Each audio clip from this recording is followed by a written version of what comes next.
Mahavakyas are great utterances. They are the great sentences taken from the Advaita Vedanta and Jnana Yoga, and they are contained in the Upanishads, which are the scriptures, ancient scriptures of the Hindu traditions. Maha means great, and Vakyas are phrases or sentences or utterances for contemplation. They provide us perspective and insights which tie the text together as a cohesive whole.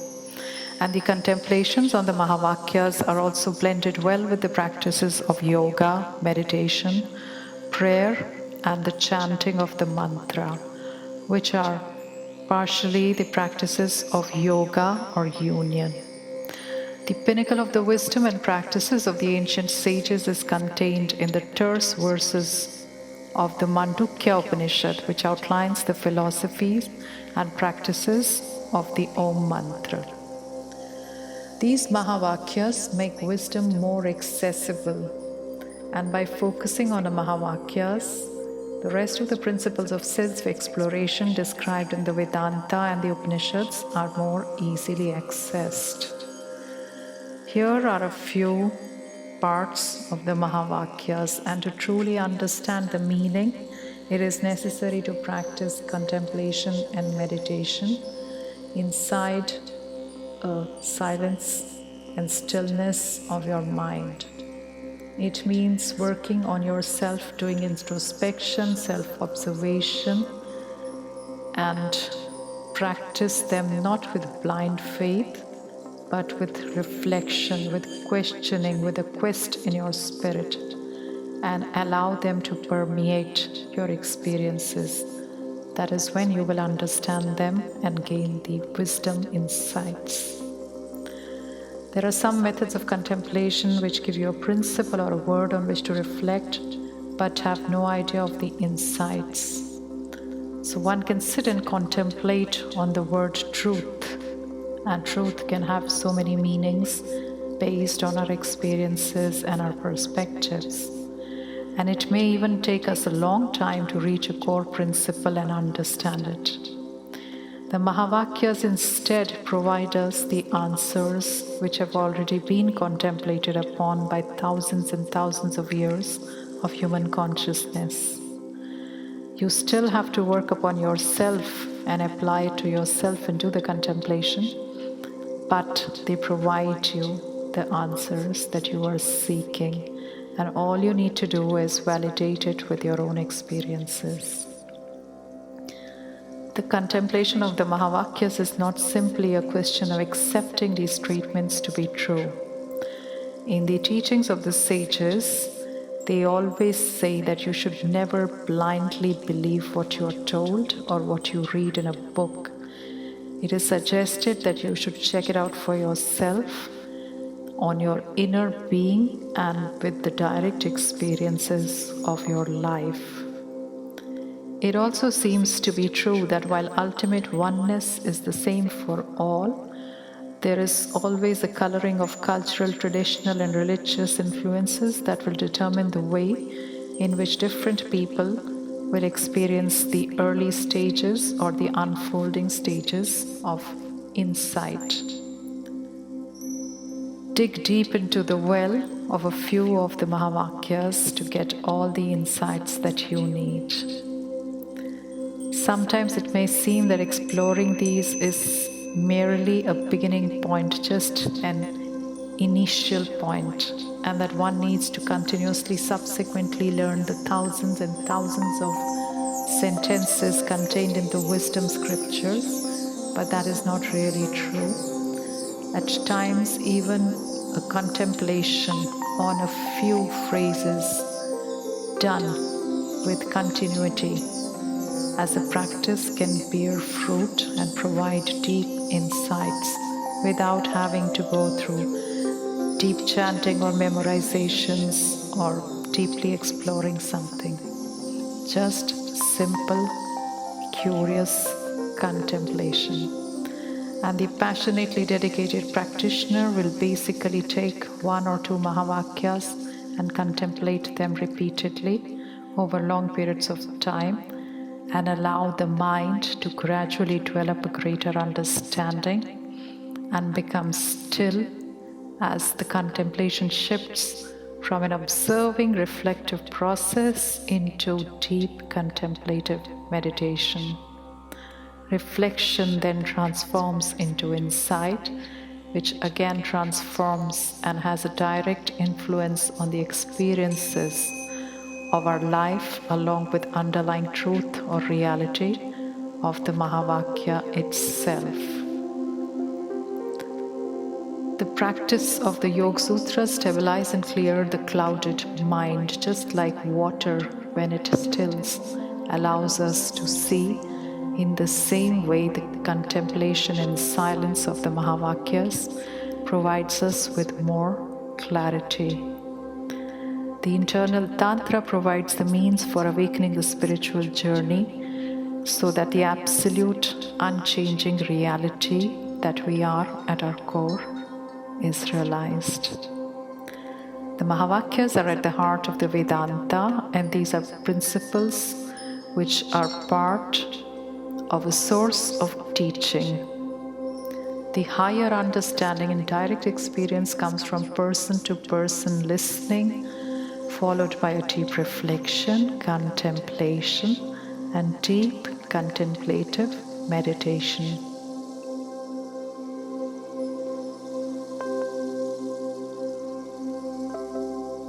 Philosophy is based on non-duality. That is, that this exists with that there is just one. And the forms may be different, they may be experienced in a different manner, but God and I are one and the same. It is often said that one can work through with affirmations and one can work through scientific methods of questioning and answers, belief modification, removal of limitations, and everything can work for a few people or some people from time to time. However, the practice of contemplation of the Mahavakyas is a very, very wholesome method, which is not mere chanting of mantras or reprogramming the mind or the subconscious with affirmations or alternative belief systems. It is simply a stage after stage after stage, culminating in the highest of direct experience of the meaning contained in the Mahavakyas. Contemplation on the Mahavakyas and the question, who am I, go hand in hand in a unified practice. Meditation and contemplation are different techniques, yet they are part and complementary to each other. Meditation is a method of training oneself on all levels: the body, the breath, the conscious mind, the unconscious mind, while contemplation allows us to arrive at a definite philosophy slowly and surely, stage after stage. Without the support of a solid philosophy or a set of beliefs which have been experienced by us, meditation may or may not lead to higher dimensions of consciousness. Contemplation allows us to become aware of the existence of reality, and reality, the absolute, can only be experienced to the higher techniques of meditation. Meditation and contemplation go hand in hand, and they are used together in the system of Vedanta.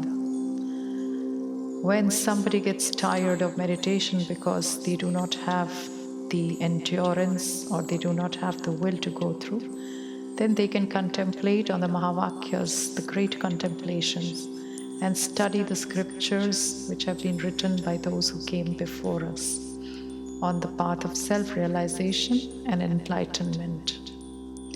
Contemplation and vichar, dhyan, meditation, they are all parts of the Vedantic way.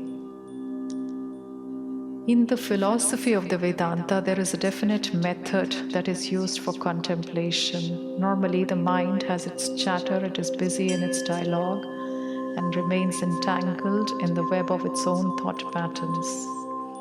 Desires, feelings, and emotions create conflicts within, and we are always pulled in different directions. But utilizing a way of contemplation allows us to transform this. Along with the Mahavakyas, we can start creating a change in where we focus our attention and start exploring and discovering the values of life for us. The Mahavakyas are compact and condensed and abstruse and cannot be understood without the help of contemplation. And getting to the deep profundity of the Mahavakyas requires time, experience, and practice. The glory of contemplation then starts to bring about a dynamic transformation in the internal states.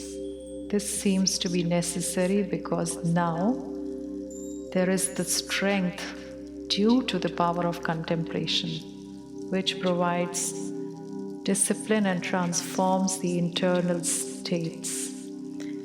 First, somebody just listens attentively to the sayings of the Upanishads.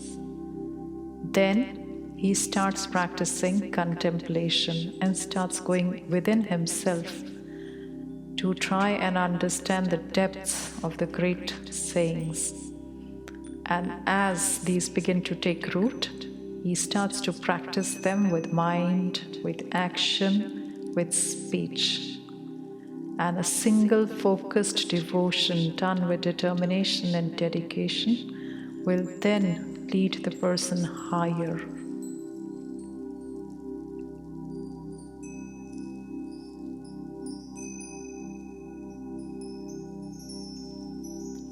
As one continues to contemplate with determination, one acquires comprehensive knowledge of the ultimate truth, which is a step towards realizing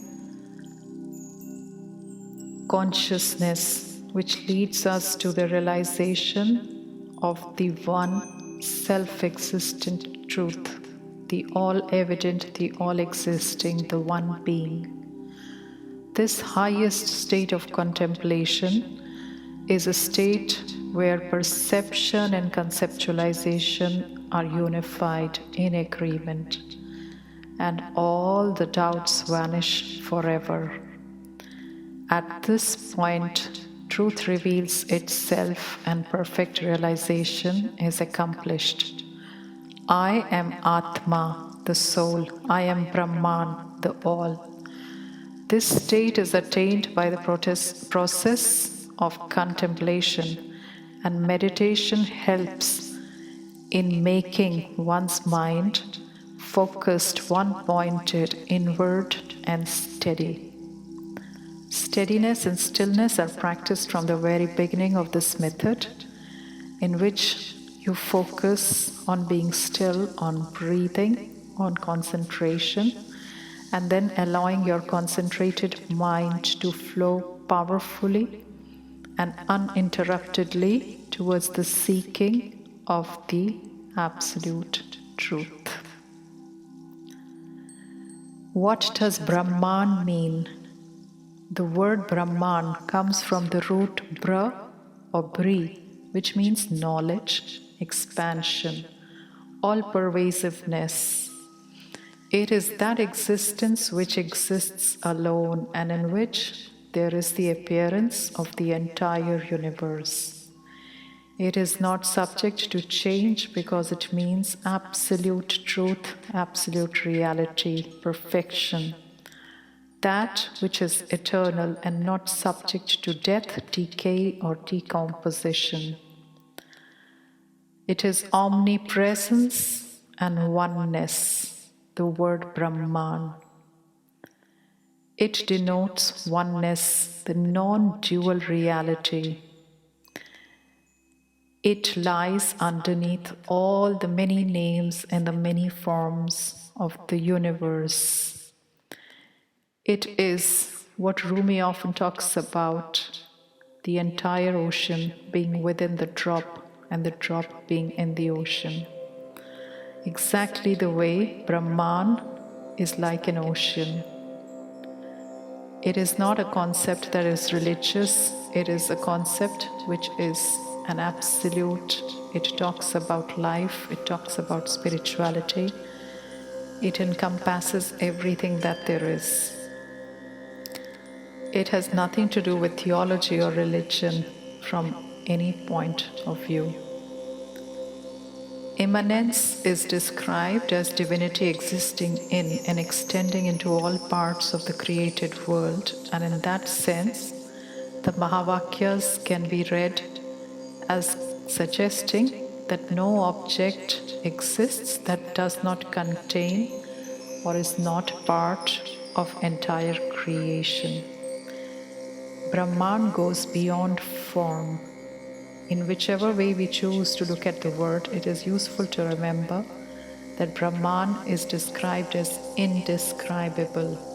It is the very nature of existence, consciousness and bliss. And there are no words which can adequately encompass the nature of all. The real meaning can only be experienced through meditation and contemplation. I am that I am all.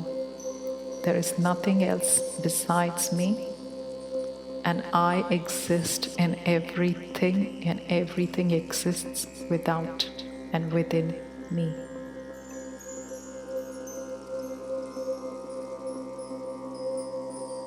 Is real, the world is unreal. The Absolute is real. The world is unreal or only relatively real. Be mindful of the world around you.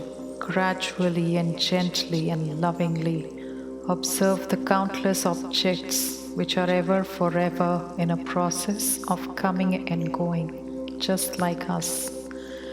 Allow yourself to remember the eternal nature that is always there, and enjoy the process and the beauty of the ebbs and flows through that unchanging eternal essence.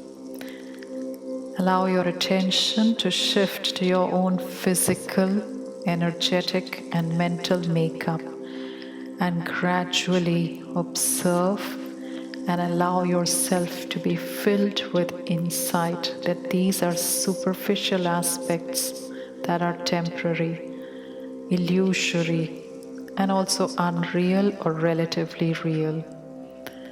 Allow your mind to reflect upon the fact that there is an eternal aspect to your being, and the mind and the body are only instruments. The mind must let go so as to experience the eternal that is within. This kind of silent observation and contemplation allows the depth of the insights to increase as you experience an inner expansion. The Brahman is one without any second. There is just one absolute reality without any secondary parts to it. As your attention flows from object to object, image to image, you realize that these objects and images are illusory or only partially or relatively real. No object exists or can exist independently of the Brahman or the whole. Therefore, wherever you look, whatever you think or feel, there is always a manifestation of the Brahman. All objects are made of the same essence, of the same stuff. A pot is made from clay, a bracelet could be made from gold. But when the pot breaks, the form of the clay changes and it goes back into the earth. the metal of the bracelet was mined from the earth and goes back into it. Things shift form. There is nothing that is actually separate from the material and the product derived from it. There is nothing that is more than the whole. Brahman is one without any second.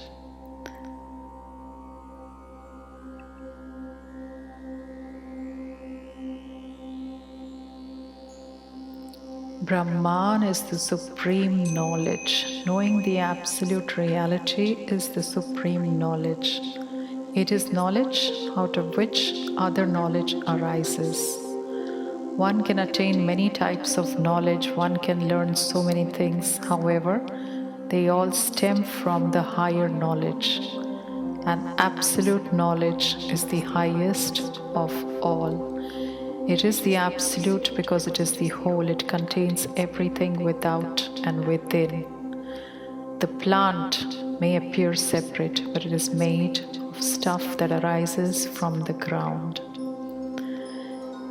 Just as it is impossible to write words to describe a notion of absolute and a notion of the supreme, there are so many different descriptions provided by different perspectives of different individuals.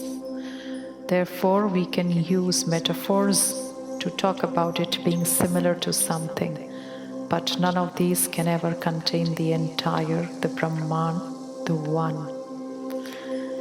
As you go through understanding and putting together knowledge, this higher knowledge will take you higher and higher towards the level of Brahman, the oneness of universal consciousness. Just like we go to school and we start studying and then we go from class to class and we start growing up, we start understanding more. The same way, the contemplation of the Mahavakyas allow us to understand more and more. And as you begin and continue the process of contemplation and practice, intuitively you begin to see that consciousness is the absolute prerequisite for everything. The supreme knowledge is the same as Brahman, the oneness. The knowing of this knowledge is not simply sitting and discussing or talking in intellectual terms about it. It is a process of an inner knowing and awareness. It is a process of becoming that awareness and becoming that oneness. It applies to your mind, it applies to your heart, it applies to your intuition. And when you are able to put together this knowing and this awareness, that is when you start moving towards the contemplation of Brahman. Brahman is the supreme knowledge. And that is what you are. That absolute reality is the essence of who you are. The Mahavakyas state that if I tell you that that is what you are, then the teacher and the student, or the two persons discussing it, are at the deepest level one and the same. That Brahman, that oneness, is who you really are at the deepest level of your being. It is like the waves in the ocean. Each wave is part of the ocean, and the ocean has in it contained the waves. You are not what you describe yourself to be. You are actually the being that is underneath that personality. Our personal identity has nothing actually to do with our family or organization or our country or what we do. We take on these identities and these roles. We take on the role of family members, loving relationships, the jobs, the work, the things that we do. And sometimes we begin to define ourselves with these. However, we forget that our true nature, the one that lies underneath all these identities and includes all these identities, is who we really are. Tat Tvam Asi, the realization of you are that, leads us to see those relative identities as the superficial surfaces of who we are. And realizing this, we become even more independent. We have that freedom to be able to hold these identities on the surface while becoming increasingly aware of who we actually are underneath.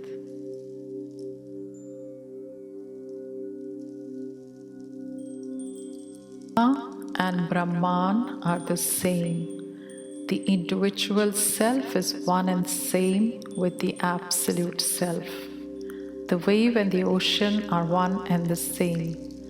The wave is not separate from the ocean, but sometimes we forget that we are not separate from the divine source. If we look at the waves which come ashore and we look at one wave, we can sometimes forget that behind it lies the entire ocean. And once the wave comes and breaks on the sand on the shore, it recedes and goes back into the ocean. The same way, our soul, the Atma, comes out of the ocean of Brahman, and eventually it breaks on the surface and moves back and gets enveloped into the ocean. And then it may come back in another form as another wave or break upon another surface. The wave and the ocean are the oneness that manifests itself in millions and millions of forms. So the Atma, the soul, is a wave, and the Brahman is the ocean. Sometimes one keeps the focus more on the separatedness, and our worldview can become limited by looking just at the wave, and the wave can begin to look at itself and remember only the fact that it is a wave, forgetting where it came from. Atma and Brahma are the same. The individual self is one and the same with the absolute self.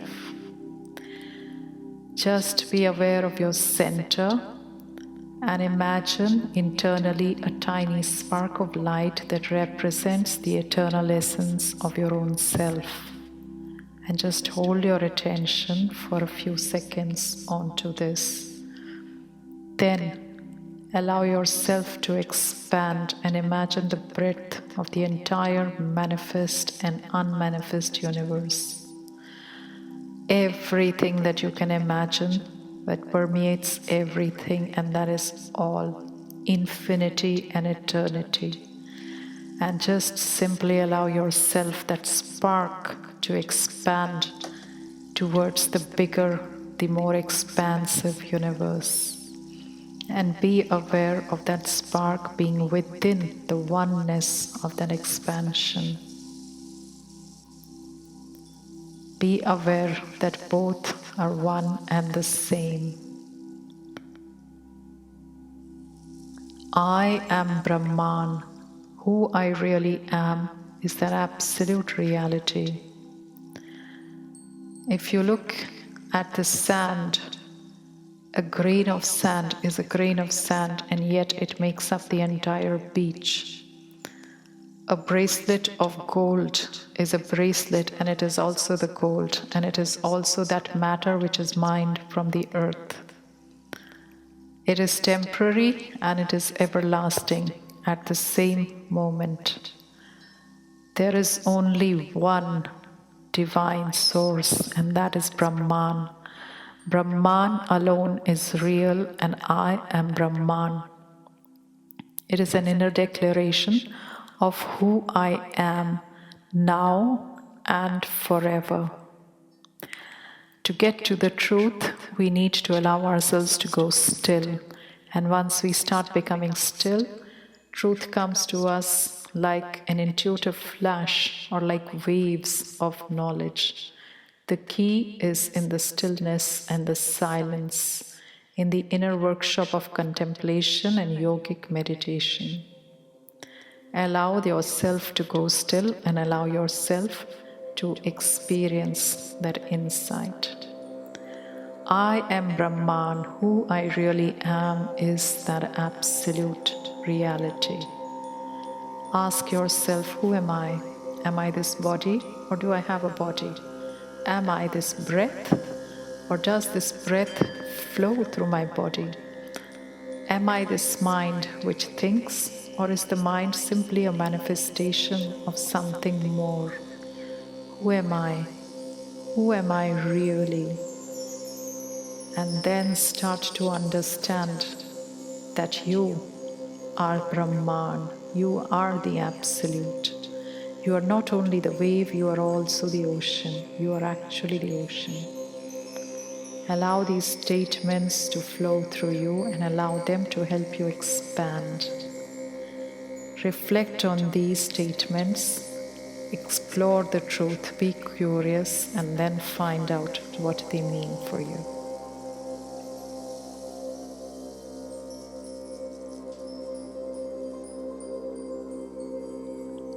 All of this is Brahman. All of this, including me, is the absolute reality. As you contemplate, those various insights are revealed to you, and gradually you come to understand and experience the deeper aspects of the Mahavakyas. Brahman is real, the world is unreal. Brahman is one without any second. Brahman is the supreme knowledge. That is what you are. The Atma and Brahman are the same. I am Brahman. And as you start contemplating and reflecting deeply, you begin to understand and realization begins to arrive. First, you understand the cognitive meaning. Second, your intuition starts bringing in deeper meanings, and eventually you start to merge with the experience of Brahman, as if there was not even any semblance of any division between you and the Brahman. Atma and Brahman are the same. All of this is Brahman. All of this, including me, is that absolute reality. Allow your awareness to try and move through the expanded state and to encompass the entire universe, that which is manifest and unmanifest, all the objects and the people in the world around you, your own body and your own mind. Hold your attention onto these and reflect on the world. All of this is Brahman. All of this is one. Eventually, in the depth of meditation and contemplation, you can set aside the entire mind and the thinking and the overthinking which goes on, all that mental chatter, and start becoming focused on the truth of the Mahavakyas, that truth which has always been there underlying everything, simply waiting for your stillness to start exploring and discovering it.